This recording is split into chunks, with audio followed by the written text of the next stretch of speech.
Malipay-gid nga adlaw, habyan kaga hinigugma. Salamat sa Ginoo sining bagulat adlaw. Bago nga semana, nga maka panumbalik na makita sa aton nga pamalandong sang pulong sa Ginoo. Diri sa aton nga programa, ang Morning Devotion. Magapangamuyo kita sa pagsugod sa aton nga broadcast sa sige nga tinyon.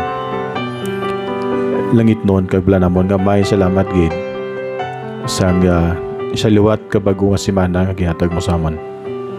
Salamat sa bagong kusog, salamat din sa bagong adlaw. Salamat sa pagbantay nimo sa amon nga pagbuhay. Kaya sa Ginoo sa mga abyan namon, mga utod namon nga yara pa sa matrabaho, kamagino mga padayon, magata sa kusog, kamata sa kabakod Ginoo sila. Kaya sa pas mga abyan namon Ginoo, mga yara karon sa kasalubon, ikaw mag-comfort Ginoo sila may. Be with us, Father, today.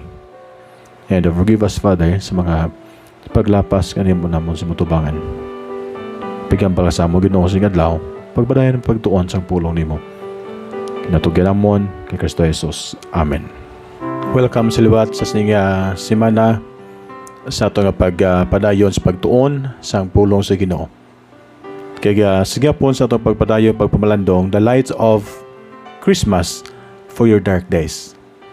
Sa nagligad ng mga sinimana ato nagintun-an ang pila ka mga kamatuoran sang una nga bahin sing ato nga pamalandong sang pulong sang Ginoo. The dark days we all face. Nga tuban naton nga mga kadudulman, problema, mga tagsa ka challenge sa tugabuhi.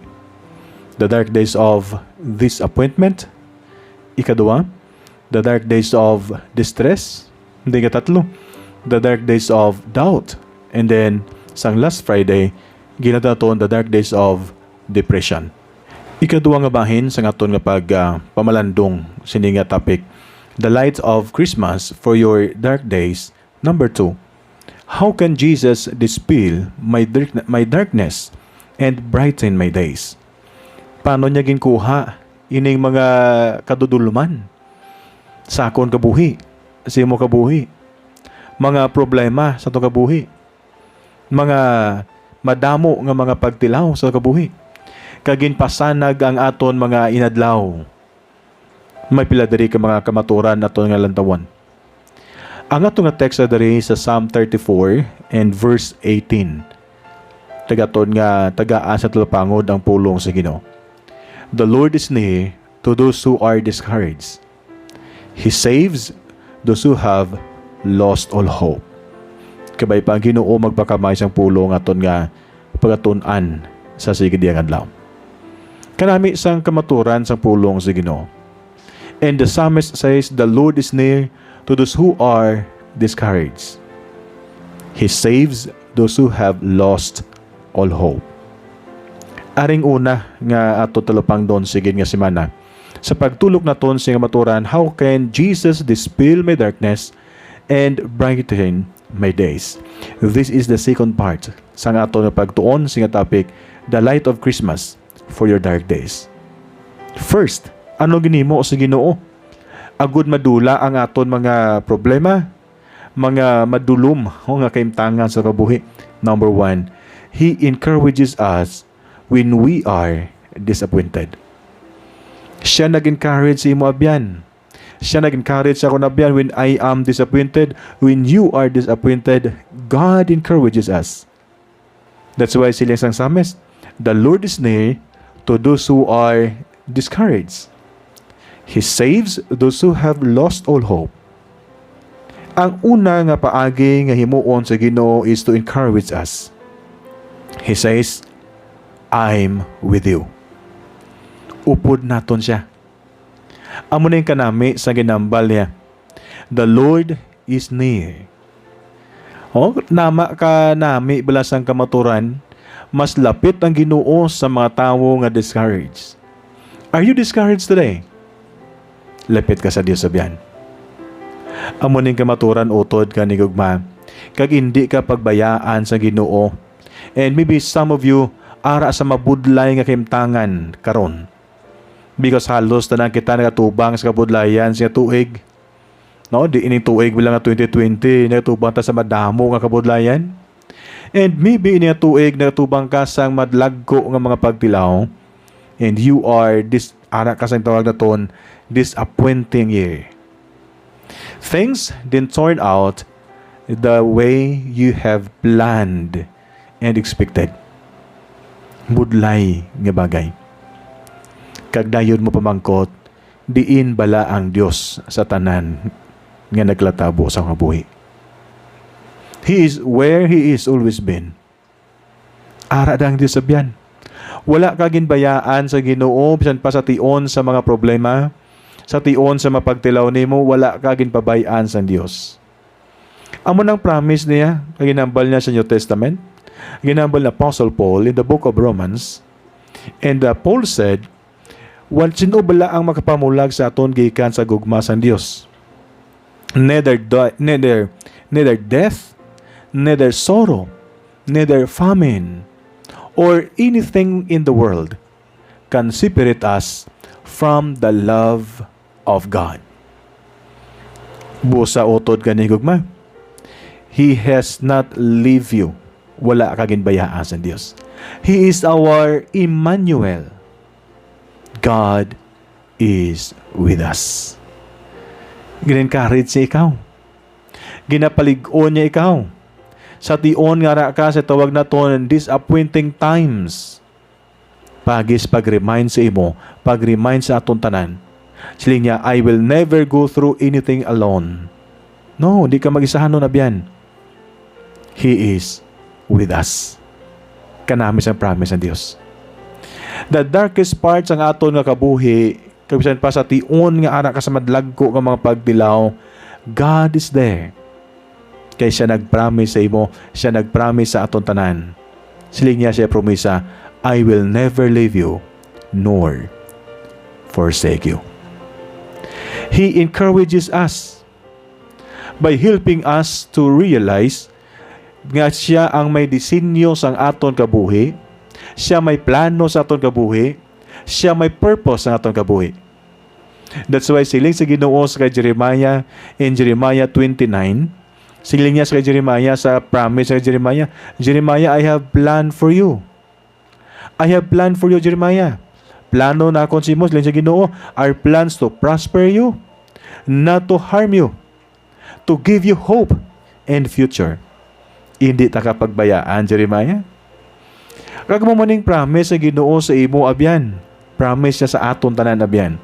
Sila si Ginoo, our plans to prosper you, not to harm you, or hindi nga bayaan ko ikaw, kundi tagaan ikaw sa paglaom, kag sang imo nga palaboton. Tulo ka balang kamaturan gikan sa mga Biblia abyan.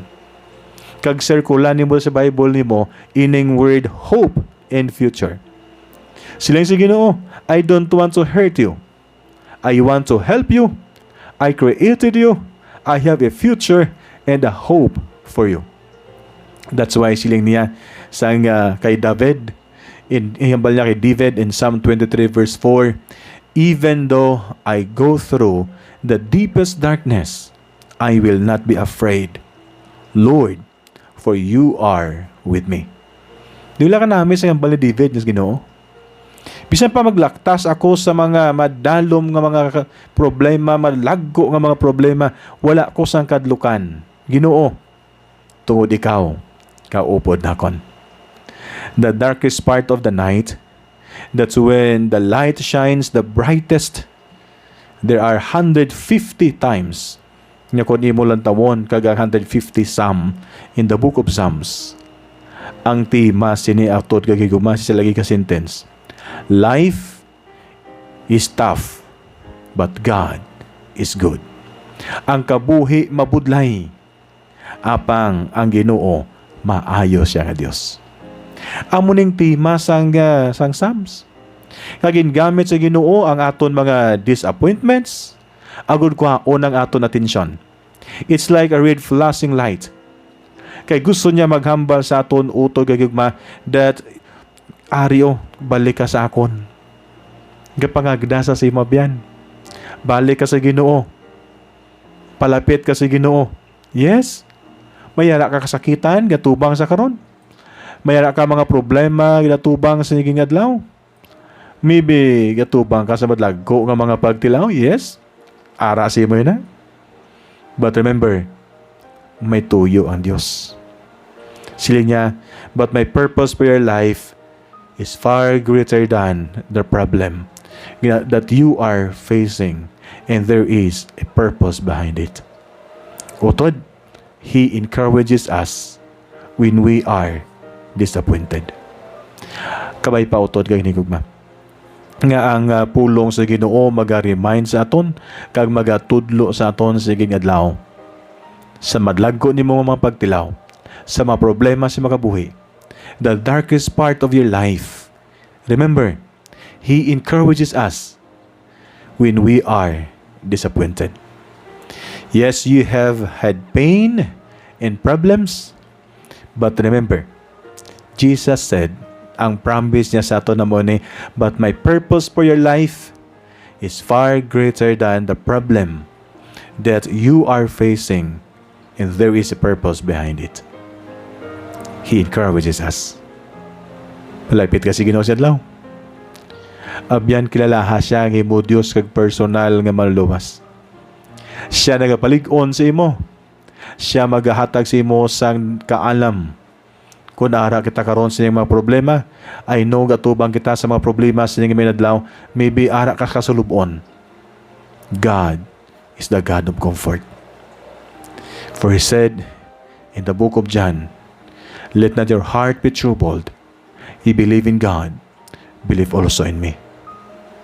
In my Father's house are many mansions. Kag kung wala ko maggadto dito, paano ko maghambal sa imo? Kag sila ni Jesus, kag kung diin ko makadto, didto man kamo. Abyan, He prepared a place for a prepared person. Come to Jesus today. Receive salvation. Kaanga siya promise niya sa John 3:16, for God so loved the world that He gave His only begotten Son, that whosoever believeth in Him should not perish but have everlasting life. It was a conversation of Jesus and Nicodemus. When Nicodemus asked, Master, paano ba ako matawuliwan? Kamu na sabat ni Jesus John 3:16. Abyan, tiyo na ni agad magbalik kasi Ginoo. Tiyo na ini. Agod nga kilalahon nimo siya. Ngimo Dios kag personal nga manluwas. Islay nimo si maulingaw si adlaw. Ginoo, ginaako nakon nga ako makasala.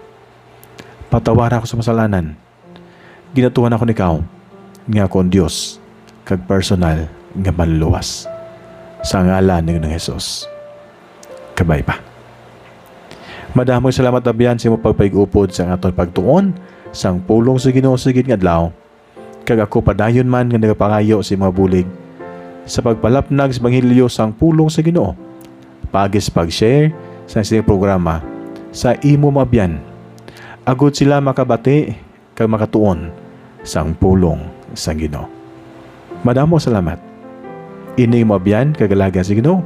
Pastor Janing na siling. Ang Ginoo magapakamay sa imo sa sining adlaw.